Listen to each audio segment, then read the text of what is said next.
Assalamualaikum warahmatullahi wabarakatuh. Perkenalkan, nama saya Saifuddin dari Universitas Pelita Bangsa, Prodi Manajemen Keuangan. Di sini saya akan sedikit mempresentasikan tentang peran budgeting dalam mengendalikan penggunaan biaya perusahaan. Nah, kalau kita berbicara tentang peran budgeting dalam mengendalikan penggunaan biaya perusahaan, sebenarnya apa sih budgeting itu? Nah, di sini saya mempunyai beberapa poin. Sebelum kita mendalami tentang budgeting, sebaiknya kita harus mengetahui terlebih dahulu tentang pengertian budgeting. Apa itu budgeting? Apa yang dimaksud dengan budgeting? Dan yang kedua, kita harus mengetahui apa itu fungsi dan tujuan budgeting. Fungsinya apa dan tujuannya tuh apa itu sebagai budgeting. Dan yang ketiga, proses budgeting. Nah, proses budgeting itu seperti apa, jalannya seperti apa, mengendalikannya seperti apa. Dan yang keempat, prinsip dasar dalam budgeting. Nah, di prinsip dasar budgeting ini kita harus tahu agar kita tidak salah data, agar kita tidak salah jalan, dan tidak melanggar sebuah aturan dari sebuah perusahaan. Baik, yang pertama yaitu tentang pengertian budgeting. Kalau kita berbicara tentang budgeting, mungkin kita semua sudah tahu apa itu budgeting, atau yang biasa kita kenal sebagai penganggaran. Nah, budgeting atau penganggaran adalah salah satu proses keuangan yang paling terpenting yang dapat kita lakukan.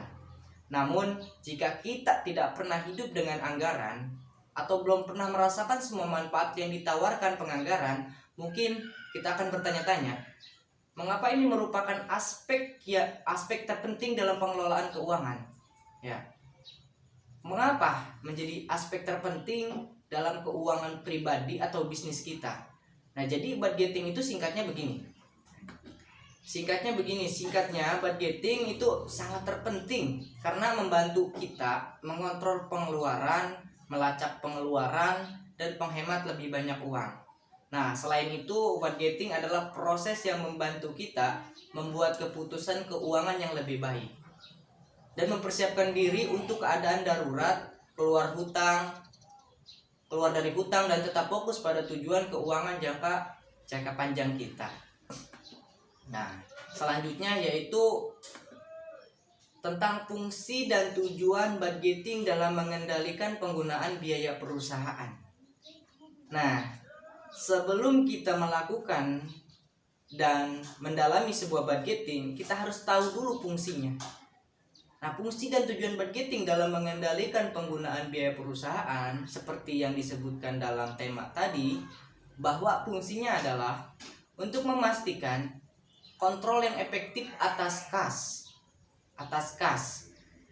Nah, terus inventaris dan penjualan perusahaan, dan untuk memfasilitasi kontrol terpusat atas perusahaan melalui sistem anggaran.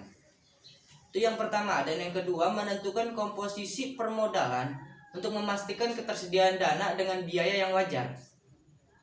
Itu yang kedua. Dan yang ketiga, untuk mengkoordinasikan upaya departemen yang berada dari perusahaan menuju tujuan bersama. Dan yang keempat, untuk mempercepat efisiensi operasi berbagai departemen, divisi, dan pusat biaya perusahaan. Dan yang terakhir, untuk mengantisipasi kondisi keuangan masa depan perusahaan dan kebutuhan dana untuk digunakan dalam bisnis di masa depan dengan tujuan untuk menjaga pelarut perusahaan. Nah, jadi fungsi ini tuh sebagai rem untuk kita, sebagai pegangan untuk kita, bahwa kita harus mengetahui fungsi dan tujuan budgeting dulu. Yang tadi yang pertama adalah untuk memastikan kontrol yang efektif atas kas. Nah, atas kas ini kita harus mengontrol dengan baik, dengan efektif agar tidak ada kesalahan. Nah, yang selanjutnya yaitu proses budgeting. Sebenarnya apa sih, bagaimana sih proses budgeting itu?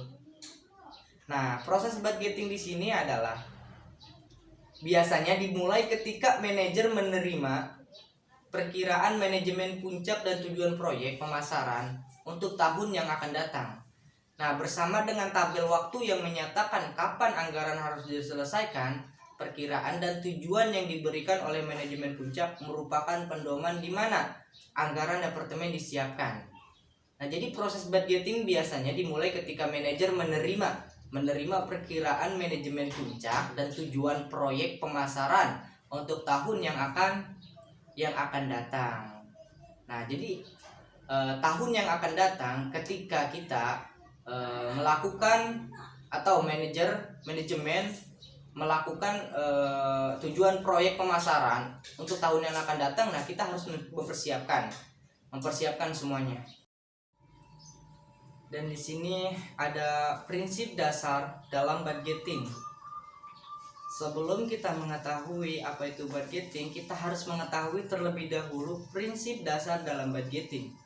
Nah, prinsip dasar dalam budgeting di sini untuk memastikan bahwa anggaran berfungsi sebagai teknik yang efektif untuk pengambilan keputusan manajerial. Nah, prinsip-prinsip utama tertentu harus diperhatikan. Prinsip yang pertama, kita harus mengetahui yang pertama, dukungan manajemen. Yang kedua, keterlibatan karyawan. Yang ketiga, pernyataan tujuan organisasi. Yang keempat, akuntansi tanggung jawab. Yang kelima, struktur organisasi. Yang keenam, sistem akuntansi yang baik. Dan yang ketujuh, fleksibilitas. Dan yang kedelapan, komunikasi hasil. Nah, di prinsip dasar dalam budgeting ini, kita harus mengetahui dan kita harus mencari tahu apa sih sebenarnya dukungan manajemen, keterlibatan karyawan, pernyataan tujuan organisasi, akuntansi tanggung jawab, struktur organisasi, sistem akuntansi yang baik, fleksibilitas dan komunikasi hasil. Nah, ini adalah sebuah persyaratan dalam budgeting. Budgeting harus mengetahui prinsip dasar dalam budgeting. Dan selanjutnya yaitu kesimpulan. Dari pembahasan di atas bahwa saya simpulkan budgeting adalah salah satu proses pengelolaan keuangan terpenting yang dapat kita lakukan dalam bisnis maupun usaha kita. Antaranya membantu kita mencapai tujuan keuangan agar mencegah bisnis Anda kewalahan secara finansial dan bahkan membantu bisnis menghindari atau keluar dari hutang. Ada begitu banyak alasan untuk hidup dengan anggaran. Mungkin itu saja yang bisa saya sampaikan. Terima kasih. Mohon maaf apabila ada kesalahan, ada kehilapan, karena saya juga masih belajar. Mohon dimaklum. Wassalamualaikum warahmatullahi wabarakatuh.